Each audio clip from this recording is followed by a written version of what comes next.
साथियों, पिछले एपिसोड में हमने बात की थी 9 अगस्त को हुई क्रांति और काकोरी कांड किस प्रकार प्रारंभ हुआ था, क्यों किया गया था, उसकी बात की थी।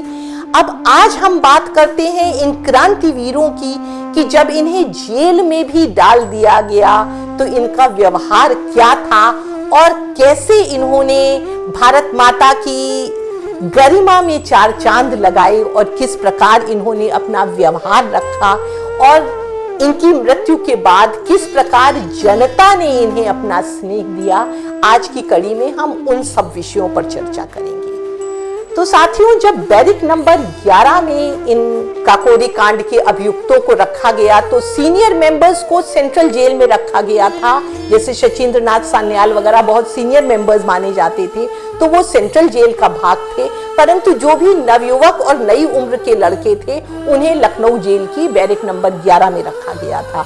तो इन लोगों को ने बैरिक नंबर 11 के आगे जो छोटी सी एक जगह थी उसमें कुश्ती के लिए एक अखाड़ा खोद लिया और अपना अधिकांश समय ये लोग कुश्ती में व्यतीत करते थे। उसके साथ ही साथ ये लोग पढ़ाई भी खूब करते थे, क्रांतिकारी साहित्य पढ़ते थे और एक दूसरे के जो गुण हैं उसे सीखने का प्रयत्न करते थे।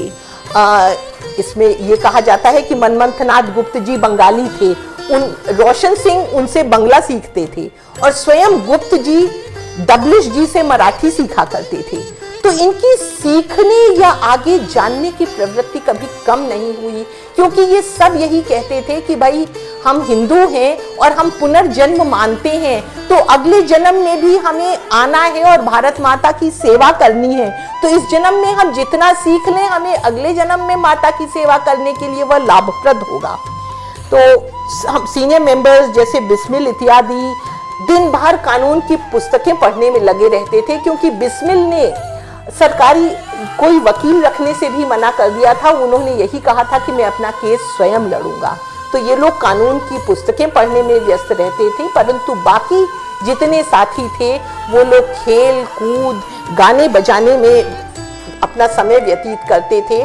और जब यह एक साथ जेल में लाए गए तो 3 दिन तक ये लोग इतने खुश रहे कि इन्होंने कोई सोया नहीं, सब अपनी सारी की सारी बातें करते रहे। इनकी खुशी का ठिकाना ही नहीं था, क्योंकि ये लोग अपने आप को यही मानते थे कि हमारा जो उद्देश्य है वह पूरा हो गया। अब हम नए नवयुवकों की फौज तैयार कर सकते हैं। तो जेल से जो इसकी जहां इनका केस चल रहा था, सेशंस की दूरी 3 मील की थी। ये लोग 20 के करीब उस समय कैदी थे जब कैदियों को 3 वैन में भरकर उनके साथ 4 पुलिस की गाड़ियां चलती थी। तो ये लोग चलते ही भारत माता की जय के नारे और तरह तरह की आज़ादी के नारे लगाने शुरू करते थे और आज़ादी के अच्छे अच्छे गीत गाना शुरू कर देते थे, जिससे कि सड़क के किनारे जो भी लोग चल रहे हैं उन तक वो संदेश पहुंचा सकें। पर्चे बांटना उनके लिए संभव नहीं था, तो अपनी आवाज से ही वे संदेश पहुंचाते थे। और इसी के साथ साथ जब वो गाड़ी उनकी सेशंस कोर्ट के सामने रुकती थी, तो जहां गाड़ी की पार्किंग है वहां से अंदर कोर्ट रूम के बीच में फिर लगभग 300 फीट की दूरी थी। तो इसमें दोनों तरफ पब्लिक खड़ी रहती थी। पब्लिक का अभिवादन ये लोग स्वीकार करते थे, नारे लगाना प्रारंभ कर देते थे और पूरी तरह से पब्लिक को यही आभास होता था कि ये मदमस्त टोली जो है ये जा रही है। जो इनके हाथ पैरों में बेड़ियां थी उसका प्रयोग ये लोग घुंघरू की तरह से किया करते थे कि अपनी ताल और झनकार देके लोगों को गीत सुनाते थे। एक दिन ऐसा ही हुआ कि बसंत पंचमी का त्योहार आने वाला था। रात में जेल में नवयुवकों ने बिस्मिल जी से गुजारिश की कि भाई कोई ऐसा फड़कता हुआ गाना तैयार करो कि कल पब्लिक प्रसन्न हो जाए गाना सुन के। सवेरे बिस्मिल जी तो अपने वक्त के पाबंद थे ही, बिस्मिल जी का गीत सवेरे तैयार था। ठाकुर रोशन सिंह जी ने सवेरे उठकर सबको पीले चंदन का तिलक लगाया, सबको पीली टोपियां पहनाई और फिर गाड़ी में चढ़ते ही उन लोगों का गाना प्रारंभ हो गया। वो गीत आप चिरपरिचित है, आप सबने उसको थोड़ा बहुत तोड़ मड़ोड़ के सुना ही होगा। यह गीत था मेरा रंग दे बसंती चोला हो, मेरा रंग दे बसंती चोला। इसी रंग में रंग के शिवा ने माँ का बंधन खोला, यही रंग हल्दी घाटी में था प्रताप ने घोला। नव बसंत में भारत के हित वीरों का यह टोला, किस मस्ती में पहन के निकला है ये बसंती चोला। मेरा रंग दे, मेरा रंग दे, मेरा रंग दे बसंती चोला। भगत सिंह जी ने भी इसमें थोड़ा सा पंजाबी का पुट देते हुए इसी गीत को अपना भी एक मुख्य गीत बना लिया था और वह भी यही गाया करते थे। तथा जब ये भीड़ चलनी शुरू हुई तो लोग इस गीत को सुनने के लिए बार बार आग्रह करें, और ये लोग यही था कि ये सब भी रुक गए क्योंकि पुलिस की लाठियों और कोड़ों की किसी को परवाह नहीं थी, इसीलिए ये लोग रास्ते में रुक गए।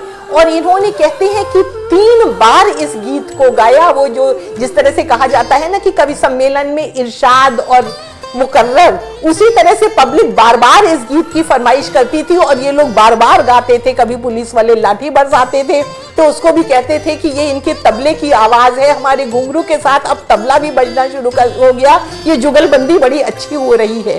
तो यह थी इन लोगों के अंदर की जो जोश था, इनका उत्साह। इसी के साथ साथ वो लोग जाते थे। अच्छा, इसके साथ वहां पर यह हुआ कि इन लोगों को ट्रायल तो इनका हो रहा था 120A, 121B और 396। जिन तीनों आर्टिकल्स का मतलब यही है कि राजा के विरुद्ध विद्रोह। तो जब राजा के विरुद्ध विद्रोह है तो यह तो राजनीति की कड़ी में आता है, लेकिन उसके बाद भी इन्हें राजनीतिक कैदी का कोई दर्जा नहीं दिया गया। इसके विरोध में कई बार जेल में भूख हड़ताल की गई और बड़े लंबे लंबे समय तक लोग बिल्कुल मरणासन्न अवस्था में आ गए। तो जबरदस्ती ट्यूब के द्वारा मेडिकल एडवाइस पर इनको जबरदस्ती खाना खिलाया गया। लेकिन फिर जेलर और इनके बीच में एक समझौता हो गया कि भाई जब तक तुम जेल में हो मेरी नौकरी से क्यों खेलते हो। और ये लोग सिर्फ तब जेलर की बात माने जब जेलर ने हाथ जोड़ के कहा कि मेरी नौकरी से मत खेलो, तुम जो कहोगे मैं घर से बनवा के पहुंचवा दिया करूंगा, लेकिन खाना खा लो। तब जाके इन लोगों ने खाना खाना शुरू कर दिया। अब साथियों, हम आते हैं इनकी दलीलों के ऊपर। तो दलीलें तो अधिकांश इनके फेवर में ही थी और कहीं से ये साबित नहीं हो रहा था कि इसके अंदर मतलब जो है कानूनी तौर पे इन्हें फांसी की सजा दी जाती सकती है। लेकिन फिर भी केस का निर्णय सबको पहले से ही मालूम था और सब यही जानते थे कि केस तो मात्र एक मुखौटा है जो दिया जा रहा है, सजा क्या मिलनी है ये तो सबको मालूम है। और कम से कम 3 लोगों को फांसी की सजा तो मिलेगी ही मिलेगी। 6 अप्रैल निर्णय की तिथि निर्धारित हुई। 5 तारीख की रात में फिर खूब जोर से जश्न मनाया गया। और जिस तरह से जिबह के पहले, अभी बकरीद में आप लोगों ने देखा होगा कि जिबह के पहले बकरे को सजाया जाता है, उसी तरह से 5 की रात में जश्न मनाया गया। और सवेरे सवेरे रोशन सिंह ने फिर उठा के सबके लिए गुलाबी टोपियों की व्यवस्था करी हुई थी। सबको गुलाबी टोपियां पहना दी गई। रोशन सिंह ने स्वयं गुलाबी पगड़ी बांधी और कहा कि आज ये मेरी बारात है, क्योंकि वरमाला तो मेरे ही गले में पड़नी चाहिए, अगर नहीं पड़ी तो मैं वहीं कोर्ट के अंदर मारूंगा जज को उठा के। तो होड़ लगी हुई थी कि आखिर ये फांसी किसको मिले, और लोग सब यही कहें कि नहीं फांसी मुझे मिलेगी, वरमाला तुम कैसे पहन लोगे, ये तो मेरी है। और रोशन सिंह इनमें खास थे जो कहते थे कि खबरदार बिस्मिल, जो तू मुझसे आगे बढ़ा, पहले वो मेरा है क्योंकि मैं तुझसे बड़ा हूं और हूं भी तेरे ही शहर का। तो गाड़ियों से उतरने पर जब भीड़ ने उन लोगों पर फूल बरसाने शुरू किए तो उन्होंने सबका अभिवादन बहुत ही अच्छी तरह से विनम्रता पूर्वक स्वीकार किया। और उस दिन के लिए उनके पास जो गीत था वो आप सबने सुना होगा, क्योंकि यही गीत हमारी कई फिल्मों में भगत सिंह गाते हुए सुनाई दिए हैं। ये गीत लेकिन बनाया हुआ वास्तव में बिस्मिल जी का है, जो अशफाक जी के कहने पर उन्होंने लिखा था। यह है सरफरोशी की तमन्ना अब हमारे दिल में है, देखना है जोर कितना बाजुए कातिल में है। रहबरे राहे मोहब्बत रह न जाना राह में, लज्जते सहरान बंदी दूसरी दूर ये मंजिल में है। वक्त आने पर बता देंगे तुझे ए आसमां, हम अभी से क्या बताएं क्या हमारे दिल में है। अब न अगले जलजले हैं न अरमानों की भीड़, अब तो मिट जाने की हसरत एक ही सभी के दिल में है। आज मक्तल में यह कातिल कह रहा है बार बार, क्या तमन्नाए शहादत भी किसी के दिल में है। ए शहीद मुल्क मिल्लत मैं तेरे ऊपर निसार, अब तेरी हिम्मत के चर्चे गैर की महफिल में है। और सचमुच साथियों, यह चर्चे केवल हिंदुस्तान तक सीमित नहीं रहे, वरन पूरे विश्व में यह चर्चे होने लगे कि एक ऐसी भी शहादत है जहां लोग बाजी लगा रहे हैं कि पहले मैं मरूं या पहले तू मरे, तू नहीं तेरे पहले मैं मरूंगा। कोर्ट रूम के अंदर भी भारत माता की जयगान होती रही और सरफरोशी के नारे गूंजते रहे। बेचारे हैमिल्टन हिम्मत ही नहीं कर पा रहे थे कि वो कैसे कोर्ट रूम के अंदर घुसे और अपना 115 पेज का जजमेंट पढ़ें। बड़ी मुश्किल से किसी तरह से कोर्ट रूम में इन लोगों को शांत किया गया और हैमिल्टन साहब आए और उन्होंने केवल जजमेंट का ऑपरेटिव पोर्शन पढ़ना शुरू किया। और इस ऑपरेटिव पोर्शन में यही था कि पूरे प्रकरण की पृष्ठभूमि तैयार करने के जुर्म में शचीन्द्र नाथ सान्याल को उम्र कैद की सजा हुई। राजेंद्र नाथ लहरी, ठाकुर रोशन सिंह व राम प्रसाद बिस्मिल को 120B, 121A तथा आर्टिकल 396 के तहत सजाए मौत का फरमान मिला। मनमंथनाथ गुप्त को 14 वर्ष की जेल हुई। योगेंद्र चैटर्जी, मुकुंदी लाल, गोविंद चरण, राजकुमार सिंह तथा रामकृष्ण खत्री को 10 साल की कैद हुई। विष्णु शरण दुबलिश और सुरेश चंद्र भट्टाचार्य को 7 साल की कैद हुई। भूपेंद्र नाथ, राम दुलारे त्रिवेदी और प्रेम किशन खन्ना को 5-5 साल की कैद निश्चित की गई। इस पूरे प्रकरण में मुख्य अभियुक्त आजाद कोर्ट की हर पेशी सुनने आते थे, लेकिन जज पूछता था आजाद कहां है, तो सभी क्रांतिकारी एक स्वर में उत्तर देते थे, तुम्हें आजाद चाहिए, हमें आजादी। आजाद आजाद था, आजाद है और आजाद रहेगा, आजाद को तुम बांध नहीं सकते। अशफाक एवं शचीन्द्रनाथ बख्शी की गिरफ्तारी देर से हुई थी, अतः उनके लिए एक सप्लीमेंट्री एप्लीकेशन मूव की गई तथा JRW बेनेट को स्पेशल जज नियुक्त किया गया। 26 सितंबर 1925 को अन्य साथियों की गिरफ्तारी के समय अशफाक नेपाल भागने में समर्थ हो गए थे। वो कुछ दिन नेपाल में रहे, वहां से भागकर वह कानपुर आए और गणेश शंकर विद्यार्थी जी के प्रेस में 2 दिन रहे और उसके बाद उन्होंने अपने ठिकाने बदलने शुरू किए। परंतु अशफाक के साथ जो सबसे बड़ी मुश्किल का कारण थी वह उनका व्यक्तित्व बन गया। वह बहुत खूबसूरत थे और बहुत हैंडसम थे और बहुत मृदु स्वभाव के थे और उम्र कम थी ही, तो जहां जाते थे वहां लड़कियां उनके ऊपर फिदा हो जाती थी। बिहार में भी यही हुआ और उनको अपना ठिकाना बदल के दिल्ली भागना पड़ा। दिल्ली में अपने बड़े भाई के दोस्त के घर पर रहे तो वहां पर भी यही हुआ कि उनकी दोस्त की बहन पीछे पड़ गई कि मुझसे शादी कर लो, क्योंकि ये हिंदू के रूप में रह रहे थे। दोस्त को डर लगा कि यह तो बहुत गड़बड़ होने जा रहा है, हिंदू मुसलमान की शादी कैसे हो सकती है, तो उन्होंने पुलिस को खबर दे दी और उससे पुलिस ने आके अशफाक को गिरफ्तार कर लिया। अशफाक की गिरफ्तारी के बाद जब उनके ऊपर सप्लीमेंट्री मुकदमा शुरू हुआ तो पूरी तरह से अंग्रेजों की यह कोशिश थी कि किसी तरह से अशफाक को मुसलमानियत की हिदायत देकर उनको अपने पक्ष में कर लिया जाए। तो SP CID थे श्री खान बहादुर हुसैन, उन्हें अशफाक के पास भेजा गया कि भाई बिस्मिल और बाकी जितने क्रांतिकारी हैं यह सब तो हिंदू हैं और भारत को हिंदू राष्ट्र बनाना चाह रहे हैं, तुम तो मुसलमान हो, तुम उनका साथ क्यों दे रहे हो, तुम सरकार की तरफ आ जाओ तो तुम्हारी सारी सजा माफ कर दी जाएगी।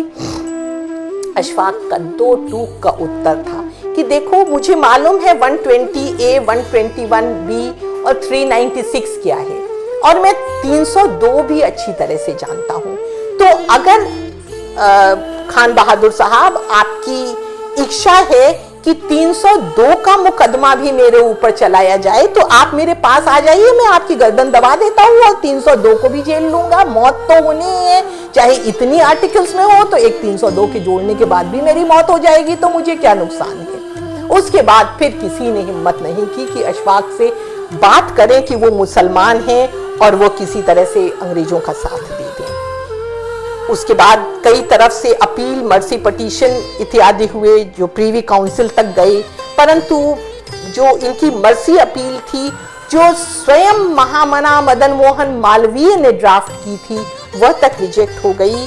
और फिर 19 दिसंबर 1927 का दिन निर्धारित किया गया इनकी फांसी का। जो हमारे राजेंद्र लहरी जी हैं उन्हें 2 दिन पूर्व ही गोंडा जेल में फांसी दे दी गई और उसका कारण ये था बढ़ता हुआ जनाक्रोश। जनता इतनी उद्वेलित थी कि समझ में नहीं आ रहा था कि जेल के बाहर की भीड़ को कैसे शांत किया जाएगा।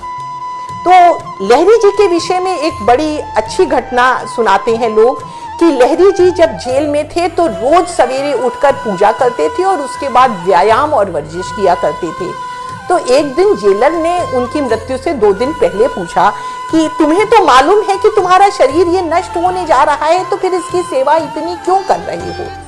तो लहरी जी ने कहा कि तुम मेरा शरीर नष्ट नहीं कर सकते, मुझे तो ये भगवान को दिखाने के लिए मैं वर्जिश कर रहा हूँ कि दूसरे जन्म में भी मुझे इससे ज्यादा बलिष्ठ शरीर चाहिए कि जिससे कि मैं तुम्हारी नींव उखाड़ कर फेंक सकूं और माँ की सेवा फिर से कर सकूं।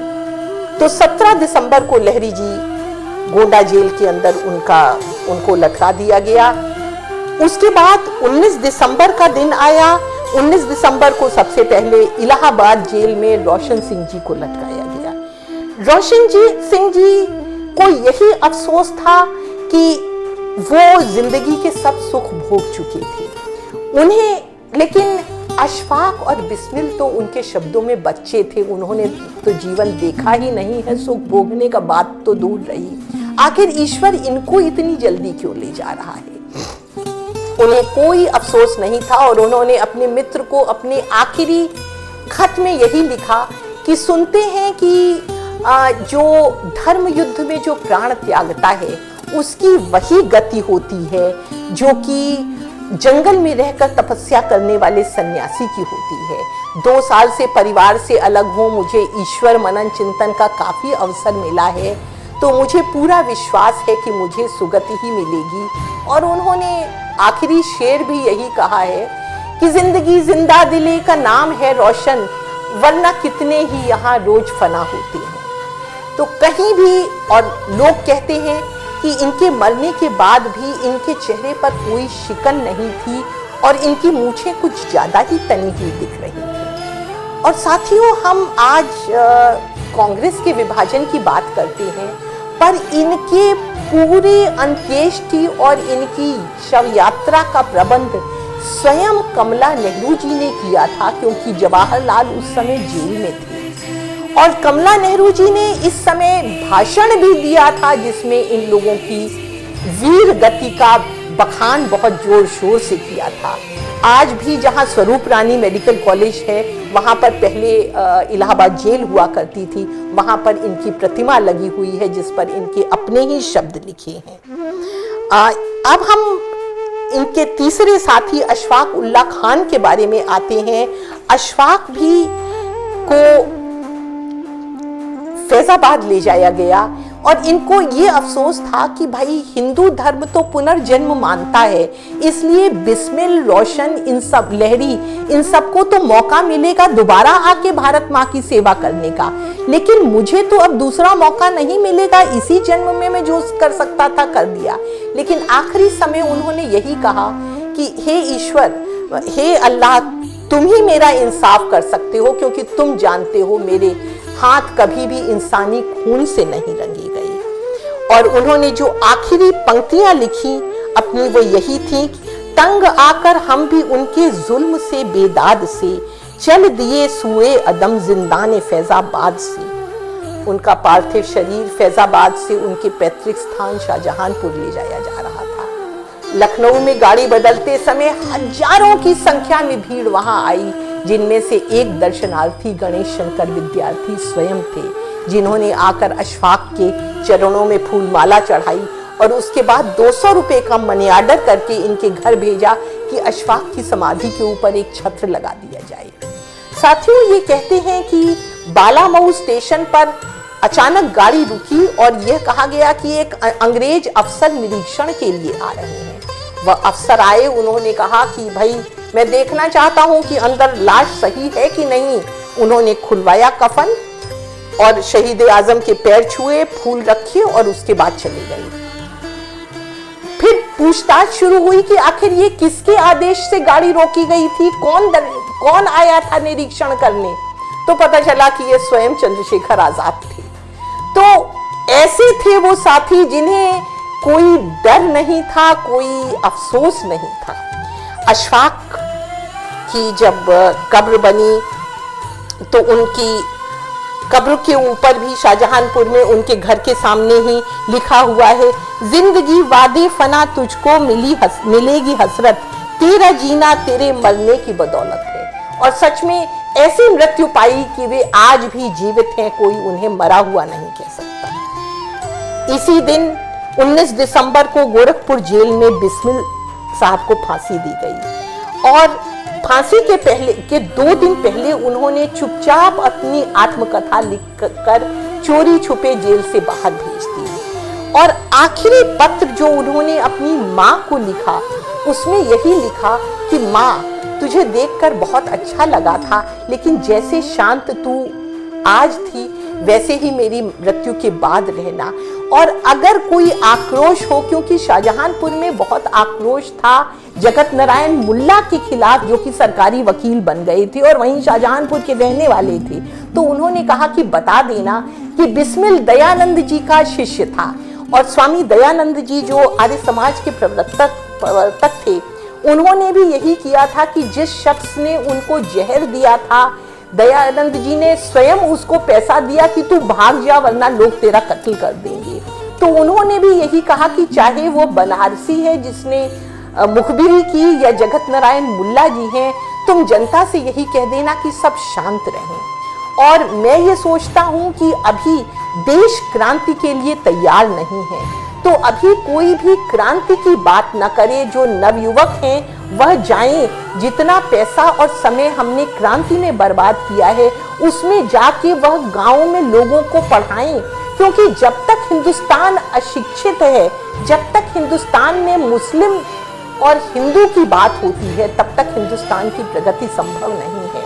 और उन्होंने यही कहा कि मुझे प्रसन्नता है कि शायद हमारी शहादत से लोग ये जान जाएं कि ब्रिटिश साम्राज्य ने भी अशफाक को बिस्मिल का दाहिना हाथ माना, जबकि अशफाक कट्टर मुसलमान थे और बिस्मिल घोर आर्य समाजी, जिसका काम ही था गंगा जल डालकर मुसलमानों को हिंदू बनाना। लेकिन हम दोनों अपना अपना धर्म मानते रहे और भारत माता की भलाई के लिए हमने अपने धर्म को कभी आड़े नहीं आने दिया। तो मैं यही चाहता हूं और यही मेरा संदेश देशवासियों के लिए है कि कभी इस विभाजन को बढ़ने मत देना। तो साथियों, इसी के साथ हम अपनी आज की यह गौरव गाथा समाप्त करने जा रहे हैं और फिर हम बिस्मिल जी के कुछ आखिरी शब्दों की चर्चा कर लेंगे, जो उन्होंने दयानंद जी ही जो वेद रचित पंक्तियां गाया करते थे, उन्हीं को गाते हुए अपनी पूर्ण आहुति की ओर बढ़ गए। उनका यह था कि ओम विश्वानि देव सवितुर दुरतानि परासुवः यद भद्रम तन्न आसुवः ओम हिरण्य गर्भः समवर्तताग्रे भूतस्य जातः जद पतरेक आसीत सदाधार पृथ्वीं द्यामुते माम कस्मै देवाय विशा विधेमा।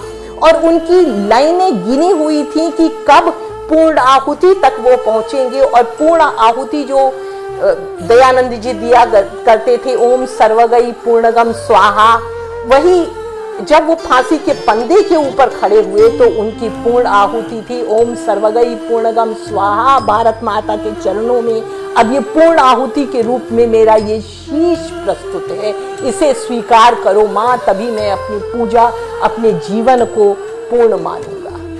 साथियों, यह थी हमारी आज गौरव गाथा, उन क्रांतिकारियों की कहानी जिसको सुनकर कभी कभी मेरा भी अश्रुपात होता है और हमें प्रसन्नता होगी अगर यही अश्रुपात आपके नेत्रों से भी हो और आपकी दिल में भी कुछ ऐसी ही ज्वाला उठे कि देश हित मरना पड़े तो उससे कोई नुकसान नहीं, पर उसी से हमें बहुत से नए साथी, नई ऊर्जा, नया जीवन मिलता है।